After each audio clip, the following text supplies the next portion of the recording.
nabafundisi bonke, pastors and ministers, mama bafundisi, ministers' wives, nebandla lonke egameni elihle lenkosi yethu uJesu. the whole church in Jesus' name. Mina ke bazalwane ngumama Hlongwane, And Mrs. Hlongwane waseMnambithi. from the East. Amen. Yazi bazomangala abazalwane ukuthi umuntu waseMnambithi wabalapha. Some will be surprised why someone from the East is here. Ngiyabonga uNkulunkulu ke bazalwane bengize lapha eGauteng. I thank God as I have come here for the province. Bekugula ubaba wekhaya ephatheke ngendlela emangalisayo. My husband was seriously ill.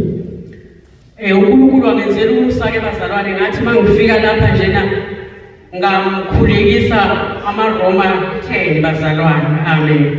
God had mercy on me. When I got here, I let him pray Romans 10 verse 9. Salokhu simkhuleka lo Roma 10, salokhu simkhuleka emva kwensuku ezintathu waphakama. We kept on praying Romans 10 verse 9, and after 3 days, he was raised.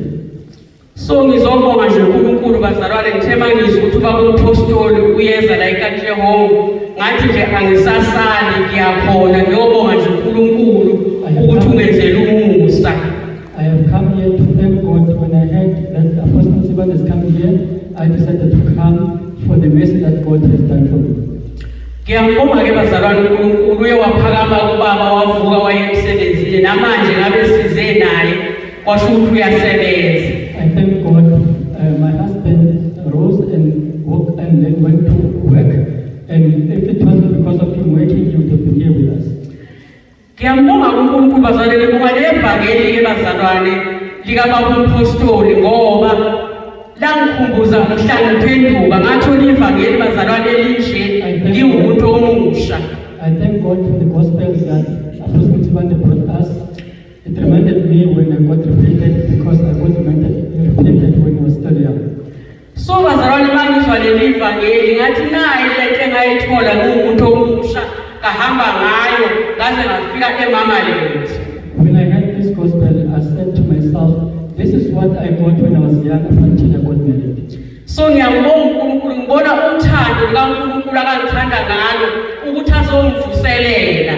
I thank God. I see God's love, the way He loves me, that He came to revive me.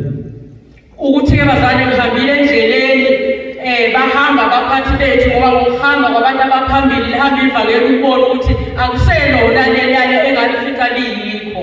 When I got repented, I realized after a while that the gospel that I accepted is not the same as it was, as some who led us in the past have gone by.